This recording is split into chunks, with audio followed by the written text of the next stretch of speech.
Di Quran itu ada beberapa lafaz yang maknanya itu tidak semestinya. Saya ulang lagi, di Quran itu ada beberapa lafaz yang maknanya itu dari awal tidak semestinya. Nah, tidak semestinya ini oleh ulama ahli sastra Arab, ahli balaghah kalau dalam bahasa Arab disebut tasbih. Apa? Tasbih. Jadi kalau orang Arab sebetulnya ya sama, orang Arab orang Indonesia sama dalam apa? Pemaparan sama. Kalau Zaid itu agak ganteng, agak yang gantengnya agak. Itu orang Arab bilang itu Zaidun kal qamar. Zaid itu ibarat rembulan. Tapi kalau ganteng sekali dan susah ditandingi, itu orang Arab akan bilang Zaidun qamarun. Zaid itu rembulan. Sehingga dalam kitab-kitab madaih, kitab-kitab yang memuji Nabi itu disebut anta samsun, anta badrun. Engkau ibarat matahari, engkau ibarat rembulan. Itu adat tasbihnya kata seperti dibuang. Apa kata seperti dibuang? Sama di Indonesia juga sama. Kalau orang ahli orasi ilmiah yang ketika orasi itu kendel sekali, apalagi zaman revolusi, ketika ada orasi yang menggelegar disebut singa podium. Tidak seperti singa tapi langsung dikatakan singa podium. Itu ada tasbih, namanya dalam bahasa Arab disebut apa? Tasbih. Nah, problemnya ada beberapa ayat yang dari awal Allah menggunakan itu tidak untuk makna semestinya, tapi untuk apa? Tasbih. Tasbih itu ya tadi hanya menyerupakan, berhubung sesuatunya detail. Adat tasbih, kata seperti itu dibuang. Misalnya gini, inna min azwajikum wa auladikum aduwwal lakum. Istri kamu, anak kamu itu musuh kamu. Oh, itu kan ngeri, masa anak sama istri dikatakan musuh. Nah, tentu itu ada proporsinya. Ketika anak istri kita tidak menopang kesalehan kita, tidak menopang ketaatan kita, maka perilakunya sebagaimana musuh. Tapi ketika mereka baik, benar-benar baik, kata Nabi, sebaik-baiknya pemberian dari Allah dan sebaik-baiknya mata udunya adalah almaratus solihah, wanita yang solihah, yang membantu kamu menjadi orang baik.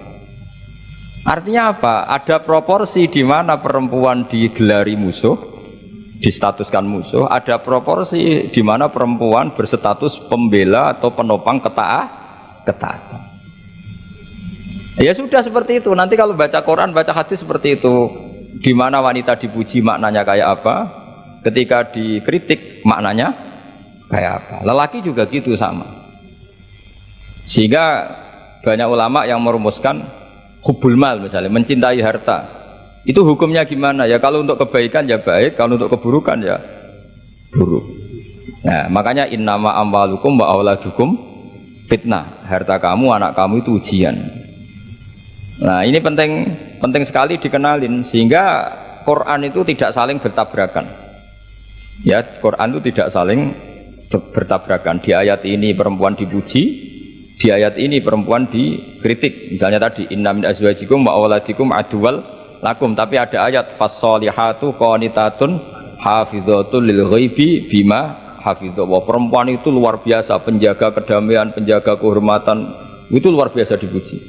Ya tentu dalam konteks yang layak dipuji. Kalau sedang dikritik ya dalam konteks yang layak dikritik. Artinya pujian ini bukan cek kosong tanpa pengecualian, dihujat atau dikritik juga tanpa cek kosong tanpa pengecualian. Lagi-lagi kaidahnya itsma min amin illa wa yatakhayyalu fihi takhsis. Tidak ada lafaz umum kecuali di situ terbayang ada kekhususan. Ya jelas ya. Jadi, nah kemudian kekhususan itu gimana? Kalau dalam ilmu fikih disebut menghilangkan masodak. Masodak itu pokoknya ini tak pakai bahasa asli ya, biar nanti habis ngaji itu keren. Ini pasti pakai bahasa asli yang di usul fikih. Masodak itu satu nama yang mencakup sesuai kriteria definitif lah kalau dalam bahasa inteleknya ini. Misalnya gini, ini coba pegangin. Ini yang dikatakan tangan ini sampai ini kan, ini semuanya tangan. Nah ini namanya mujmal. Kata Rasulullah misalnya kalau kamu wudu, basuhlah tangan kamu. Tapi secara sanad kita sampai Rasulullah basuh tangan itu sampai sini saja. Ya kan? Itu di bab wudu sampai siku saja. Tapi sikunya terbasuh loh ya. Jelas ya. Padahal ini juga tangan.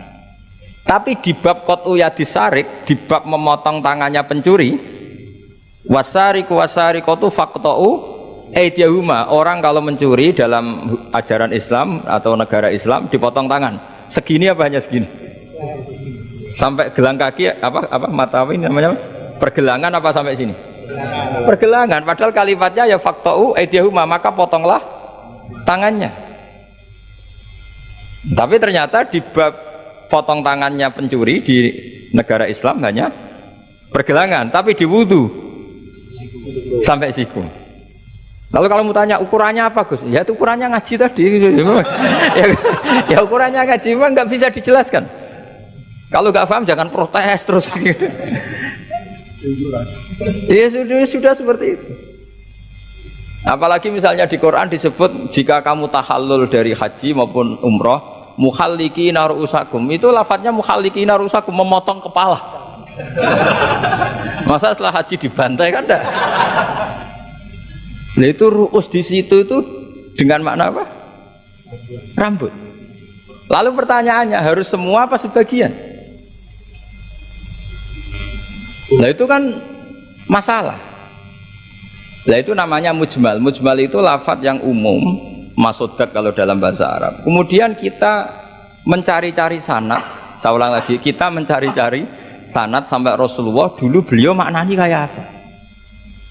Akhirnya ternyata Rasulullah kalau tahallul ada yang gundul, pelontos, didoakan sampai 3 kali, Allahumma marhamil muhallikin. Terus sahabat pada usul, wal muqassirin ya Rasulullah. Masyhur itu kan, ya Allah semoga orang yang cukur gundul engkau beri rahmat yang banyak. Sahabat yang nggak mau gundul usul wal muqassirin, juga yang cukur apa? Pendek. Nabi masih ngulang lagi, wa marhamil muhallikin. Mereka protes lagi, wal muqassirin ya Rasulullah, tapi Nabi masih nggak mau gantikan apa? Nah, terus baru ketiga sudah disebut, baru yang terakhir bilang apa? Wal muqassirin, juga yang cukur pendek. Lalu ukurannya apa? Imam Syafi'i milih qadru'un mulatil asbu, sekadar apa? Ujungnya apa? Jari. Sehingga pokoknya kira-kira segini. Jumlahnya minimal berapa?